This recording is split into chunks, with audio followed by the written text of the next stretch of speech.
Today's incident will wake up your soul. Please watch the incident till the end. Today we will tell you the story of a king who got his daughter married to a monkey. Why was the princess married to a monkey? There was a noble king in the olden times. Once the king went for a walk with his minister. They camped near the forest. When it was time for dinner, the astrakhan was laid out. The king saw that a monkey was sitting on a very big tree and was watching everything silently. There was no monkey-like behavior in this. The king said, "Put some food in front of this monkey as well." The servants put some food in front of the monkey. The monkey came down from the tree, took a degree, and started writing something on it. Then the monkey gave that degree to the king. It was written on the degree that I will not eat such food. Rather, the astrakhan that has been laid out for the king should be laid out for me as well. The king was very surprised to see this and ordered him to lay a similar astrakhan for him as well. The king's order was obeyed, and a table like the king's was laid for the monkey. Seeing this, the monkey came down from the tree and sat down to eat. After eating, he climbed back up the tree. Suddenly, dark clouds covered the sky. The servants quickly gathered all the things. The king told the servants to keep a piece of sackcloth in front of the monkey so that he would not get wet. The servants brought the piece of sackcloth and kept it near the monkey. The monkey then wrote something on paper and gave it to the king. It was written on it that the same kind of tent that has been laid for the king, I will come. On the king's order, the same kind of tent was laid for the monkey as well. Meanwhile, it started raining and the monkey came down from the tree and went inside his tent. After a few days, when the king started going back, then the king told the servants to go and ask the monkey if he was coming with us.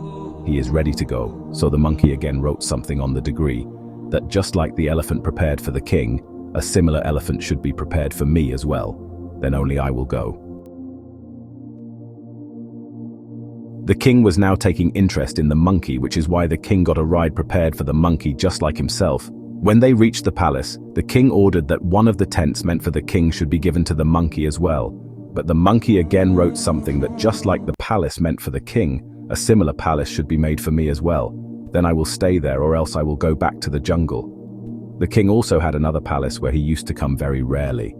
The king gave that palace to the monkey. The king's wife and servants were getting very jealous of the monkey. Meanwhile, the monkey also started coming to the king's palace. The monkey would listen to the cases very carefully. When the king was about to make a wrong decision, the monkey would immediately take the paper from the king's hand, tear it, write the correct decision with the pen, and hand it over to the king. In the beginning, the king got very angry at this act of his. But then the king understood that the monkey's actions had saved him from many mistakes and wrong decisions. This king also had a beautiful daughter. The king loved his daughter with all his heart and soul. The king's daughter also developed a liking for the monkey. One day the princess came to see the monkey with her friends. When the monkey saw the princess, he started staring at her. The princess got scared of the monkey and ran back inside the palace. After this, it started happening that whenever the princess would look at her face in the mirror after dressing up, the monkey's face would be visible from behind. I don't know how, but the monkey would enter the princess's room. The monkey wrote something on a slip of paper and handed it over to the princess. It was written on this slip, "Will you marry me? Believe me, I'm very beautiful." The princess knew that this was a well-mannered monkey. He will not harm me. Gradually, the princess developed sympathy for the monkey in her heart. When this news reached the king, he did not like the fact that the monkey used to come and go to his daughter's room. The king came to his palace the next day to meet the monkey. The monkey was present in the palace. The king said, "Look, I do not know who you are. I accepted your every word and treated you as my equal. Perhaps no other king would have done this to you. And now you have started harassing my daughter. I did not like this at all. Before I take any strict action, you should stop." The monkey quickly brought a pen and paper from the palace, wrote something and gave it to the king. It was written in it that I want to marry your daughter, and I assure you that I will always keep your daughter happy. The king was stunned after reading this. "I want to marry my flower-like princess to this monkey. This can never happen. The king said that this can never happen in my life." The monkey quickly took out the sword from the king's waist and wrote with the other hand, "If this cannot happen in your life, then I am ready to die." Get ready for this. I will kill you and marry your daughter. You are my benefactor. You kept me in this palace, arranged for my food and drink. I don't want to kill you and stain my hands with your blood." The king saw his death in front of him and said, "Okay, give me some time to think."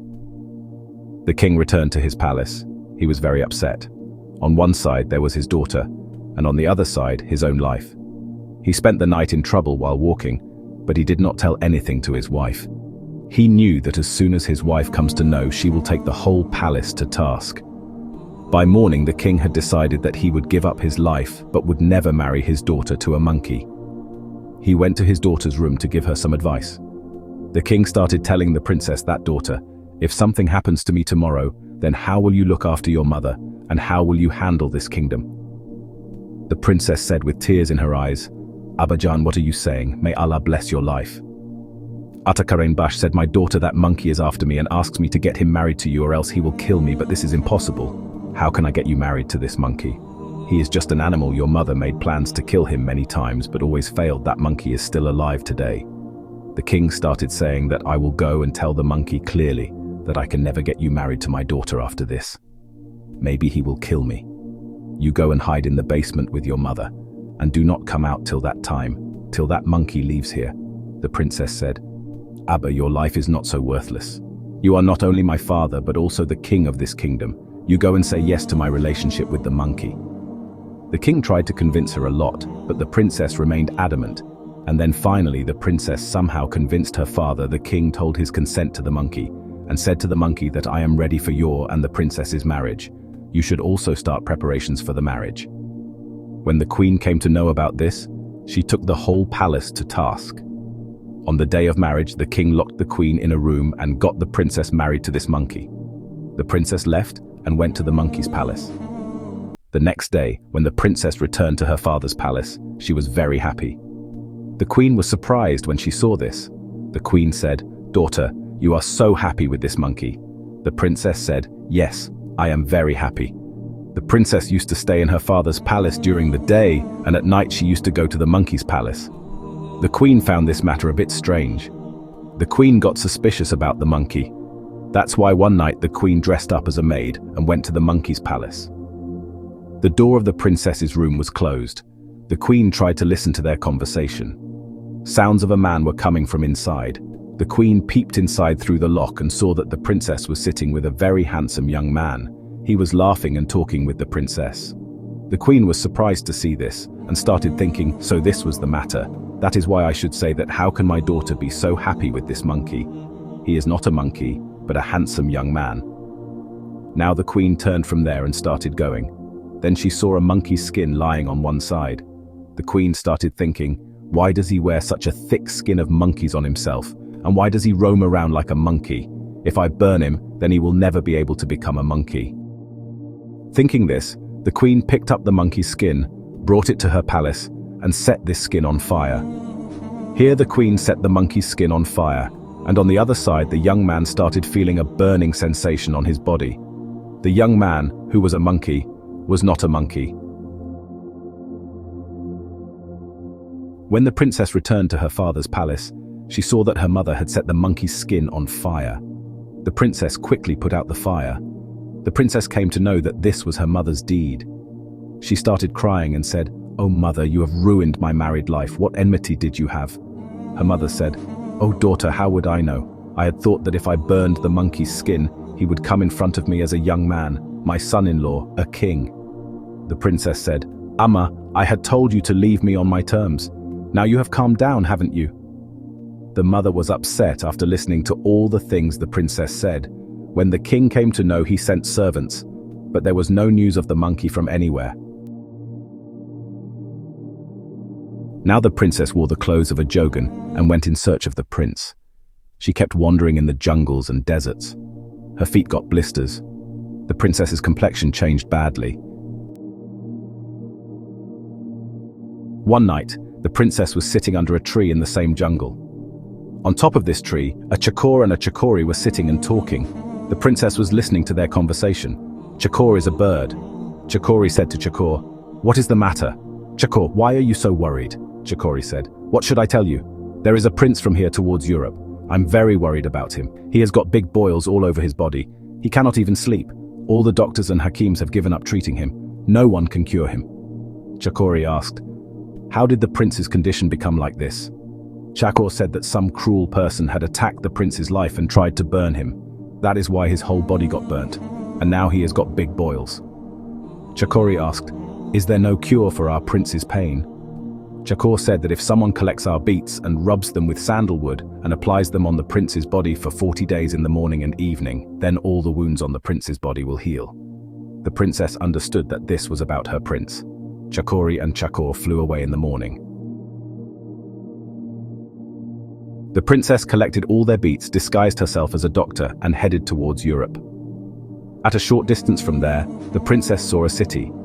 The city was very beautiful, but sadness was spread over everything there. The people there were very worried and were carrying out their work. Whoever the princess asked the reason for their worry, everyone said that the condition of their prince was very bad. The princess bought sandalwood from the market and other medicines, and after buying the necessary things, the princess went to the royal palace. She reached there and asked the guard to tell the king that a doctor had come from the Himalayan mountains who wanted to treat the king. The guard ran to the king and said, "Call him inside immediately." The king saw that he was still young. How would he treat the prince? So many great doctors and hakims could not treat him. Still, the king said, "What can you do? Great doctors and hakims have lost." The princess said, "If the prince does not get well in 40 days, then the punishment for a thief will be the same for me." Hearing this, the king was happy and agreed to get him treated. The princess said, "I want the room next to the prince so that I can take care of the prince day and night." On the king's order, the princess was given the room next to the prince. The princess started the treatment, and within a month the prince was completely cured, but the wound was still there. He was also a little naive. Just as Chakori and Chakori had talked about 40 days, the princess kept serving the prince for 40 days, and the king had also prepared to give her a huge reward. The prince was grateful to this doctor from the bottom of his heart. But what happened? On the 40th day, the princess applied the ointment to the prince's body and left. He returned to his palace. Before leaving, the princess had asked for one of the prince's rings, and the prince happily gave that ring to her. The princess took the ring with her and returned to her father's palace. The prince did not know that the doctor had left. Preparations for the prince's health were going on in full swing in the palace, but no one knew about the doctor. The prince was very worried, and the king was also surprised that what kind of doctor was this who left the place silently, without asking for a single penny. When the prince was completely cured, he remembered his new bride. One day, taking permission from his father, he left on the pretext of hunting and went straight to his in-laws' house. He was wearing royal attire and had a soldier with him. There was also a royal entourage. The servants made him sit in the palace with great respect and informed the king. The king had grown old before time in the grief of his daughter. The prince greeted the king with great respect.